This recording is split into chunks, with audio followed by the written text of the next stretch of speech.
Let me adjust my crown.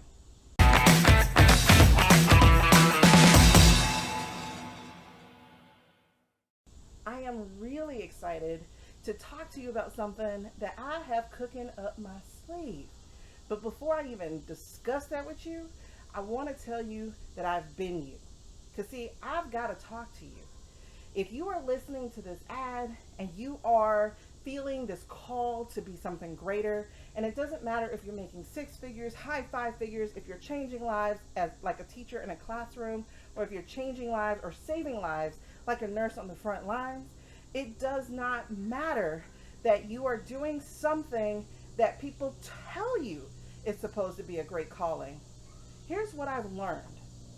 For 3 years, I spent my time doing what I thought was my calling, which was teaching. And the only place I thought that can happen was in a classroom. But then something more amazing happened. I almost died. 2 years ago, in fact. But in those 3 years previous, I thought because I was a teacher, because I was a creative writing major, because I was an author, because I had a gift of words, that I was supposed to help people write books. And I'm going to tell you, I made course after course, free training, free downloads, all this stuff centered around writing a book and got nowhere for 3 years. Because my internal compass, my GPS, my God positioning system was saying, honey, just because you have a skill doesn't mean that is what you're going to use to pay the bills. No, because paying the bills is not enough. That's what I learned back in October 2018. You see, when I was in the back of that ambulance truck, all I was thinking about was, this is my legacy? A legacy of struggle, a legacy of hard work, a legacy of strife, a legacy of living from paycheck to paycheck.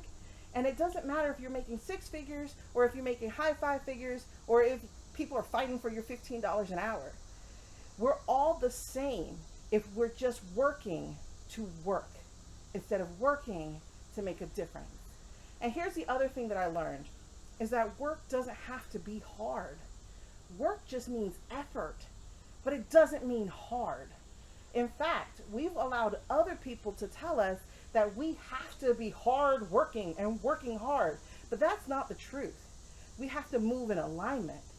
And again, it's going to require effort. It's going to require shift. It might even require, especially in a time of pandemic like this, a pivot.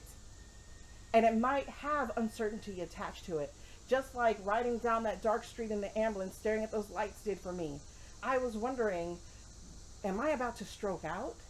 Because my blood pressure was extremely high. My blood pressure was, I want to say, I forget how the numbers go. It was 2 something on the top. I think that's how it goes. And 120 on the bottom. I was in stroke territory. And you know what? That wasn't even what almost killed me. When I got to the hospital, we discovered on my almost discharge, we discovered that I had a blood clot in my leg and I had several in my lungs. And at any moment, one of them could have been swept up and my life would have been over.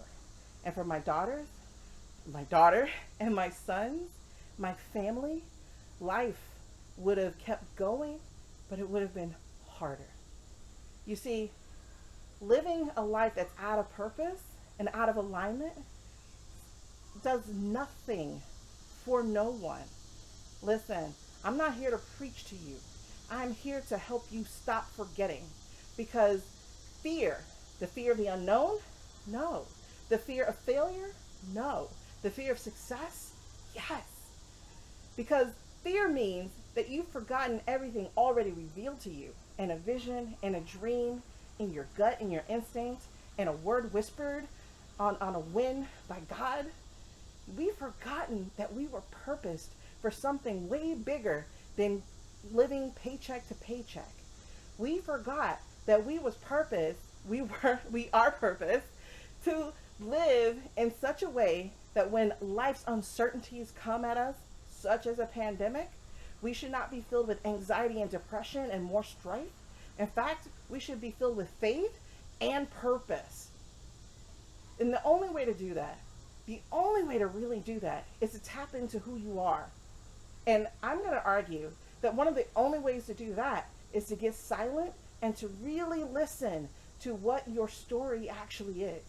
And it's not your trouble, it's not your tragedy, it's not the things you had to go through to become the person you are today. It is the culmination of all of it. We are not one moment in time. We are made up of several moments in time. Y'all, it is summer, so I am sweating. We are made up of several moments in time. And so what I want to help you do is I want to help you find what those moments equal for you. In other words, what's your core? What is the thing from which all things come? What is the seed that is planted inside of you, seeking those roots and growing those branches and providing shade for the people who are in alignment with your purpose?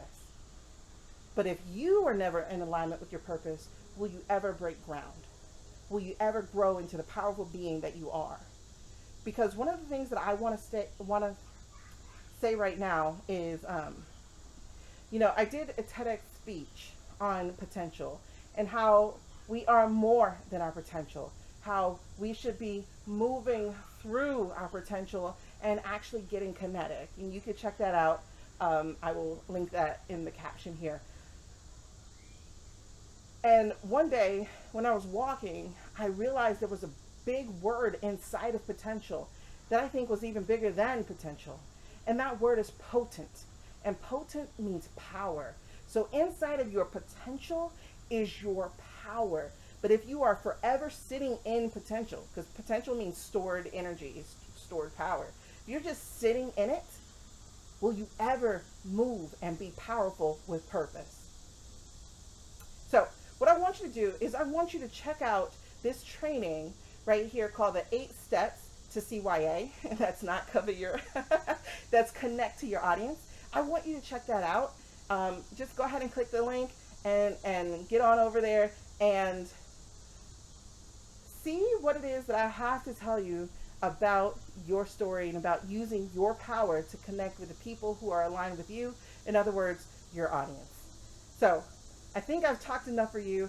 Hopefully I will see you guys in a little bit, a few days, depending on when you're watching this ad. I hope I'll get to see you very soon and that you will start to really walk in your own authority. So I will see you later because I am dying. I'm about to go get some AC. Let's make sure that I did what I was supposed to do. I told you everything. So like I said, I learned about my own power. I learned about my own legacy. I learned how to use my own voice. And that is how I'm here before you. And I can't wait to see you before me. See you soon. Bye.